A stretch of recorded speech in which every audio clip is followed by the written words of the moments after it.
So, listen to your talk earlier on, Sally, which was fantastic, thanks. I mean, obviously the work we do is in organisations day to day, wide range of organisations, from big banks, we're just talking in this room about engineering companies where people are working on very intense projects, you know, for long periods of time. And they have to be extremely resilient under those demands.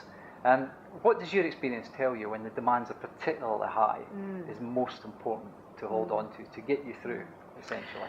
Yeah, I think it's looking at resilience as a whole. You know, for an athlete, and what I very much pass on now, it's around looking at all the elements, which, however big, however small they may, that can make you perform to a highest level, and for that longevity. And I think that's where it's very key to look at a number of areas, and I very much look at you know, relaxation, stress, downtime, lifestyle within that. That's a really key point to it. You know, what you're eating, what you're drinking, you know, the amount of actual exercise you're doing. And then I very much look at, you know, sometimes when things goes wrong and you get injured or something doesn't quite go to plan, using that as a positive and actually saying that's a way of making yourself more resilient to be able to deal with certain situations. So not always look at it as a negative, and to try and find a positive out of that, because, you know, that's how we learn. That's how so we you perform. sort of see that experience and think about it from positive aspects. Yeah, exactly, and draw something out of it. And I think, you know, there's always a positive within every element of it, and I think that's really key. But also to put it behind you as quickly as possible, and don't dwell on that, and to be able to move on.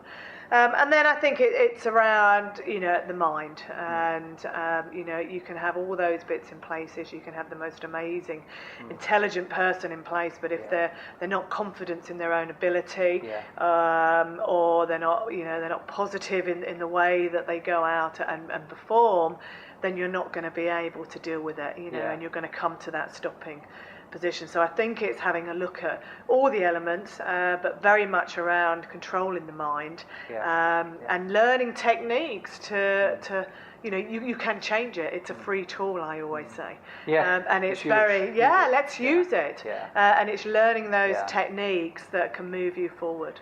I mean, confidence is interesting, isn't it? Because at one level, it's quite fragile, isn't it? I mean, you described it really in terms of how quickly you can move from feeling very confident in the zone, ready to perform. And it might only take, you know, one look, one stare from the wrong person, one thing that throws you slightly, and that confidence begins to go again. So I guess I'm interested in terms of when that's beginning to happen. You talked earlier on about that inner voice, which is beginning to erode that confidence.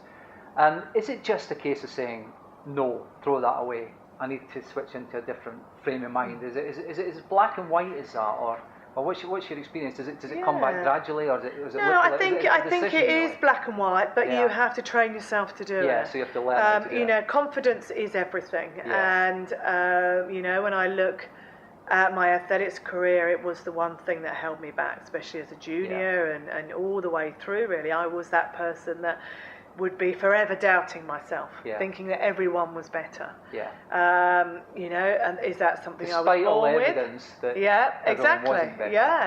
better. You know, and I would find reasons why I wasn't as good as them. You know, and is that something that I was born with? Is that something that I just implemented? And then to move on to that next stage, I knew that was a critical situation that I had to get over. You know, that was either going to be the difference of just being, you know, a mediocre, or being at the very top, and I had to learn how to do that. And it is something that we can all do. Absolutely. You know, it's not something that you're born with and you can't do. It's something that's out there. It's not magic, is it? No, it's not magic, and it's learning that technique and learning to apply it. And I think practicing it, really, I mean, that's another thing that struck me. I think some people will do these techniques and learn cognitive behavioural techniques and so on, and they'll use them once or twice, and they'll think, I was all right, but I'm not sure it works for me. You know, that element of, well, work at it, really. You've got to work at it like you do with everything. You work at, you know, your goals, what you're trying to achieve at work. You know, so it's no different. You know, this should be part of of what makes you better. It should be a day-to-day routine that you draw on and other elements, and you know that in the long term I'll be even better at achieving what I need to do within the workplace.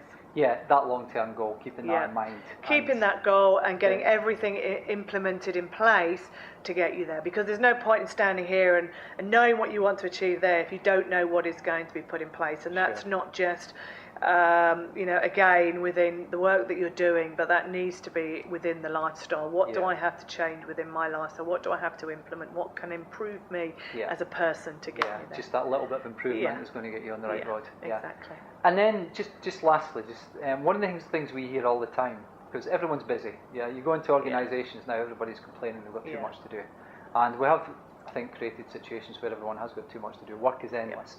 How do you react when managers and others say, "Oh yeah, I know I should look after myself better, but I just don't have time for it right now"?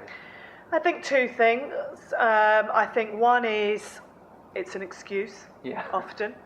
You say, I haven't got time to go to exercise today, and actually if you looked at it, you could have fitted it in. I think, yes, there are, I think some people think that to go and exercise is going to take you an hour. That's a myth. You can do a great workout in 20 minutes, in half an hour, whatever it is. And I think that's really key. I think it's having those workouts that actually are real and that you can actually apply into your life. I think that actually works for me. But also I think other things like having a culture, a working culture where actually it is okay for me to come in at 9 o'clock because I've been for a run that morning. Absolutely. And I think so often that people say I haven't got time is because it's the culture that's been built around them and they feel guilty. And they're part of that culture, aren't they? So it's partial around challenging it, isn't it, really? And also I think actually they think they feel guilty because so-and-so is watching them, but they're not. So you've got to change that. Exactly. You've got to change that cognitive feeling as well.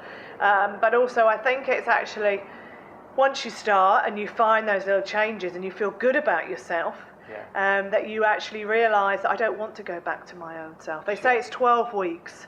If you can stick to something for 12 weeks to create that habit, and I think that is the key. And then you don't compromise on it, do you? Because no, that's and you will have good or bad days. Sure, Do you know? But some people think, oh God, that's it, I've blown it away. And I think it's realising as well that you might have weeks when you do nothing. That doesn't matter. You just pick it up when you can, and you might have the odd, relapse of food or drink or whatever on holiday. That's fine. Just pick it up when you get. So we're still allowed the occasional glass of red wine from. There we go. Rioja, you like that one, wasn't it? Yeah, Spanish Rioja. Suited me quite nicely. Thanks so much.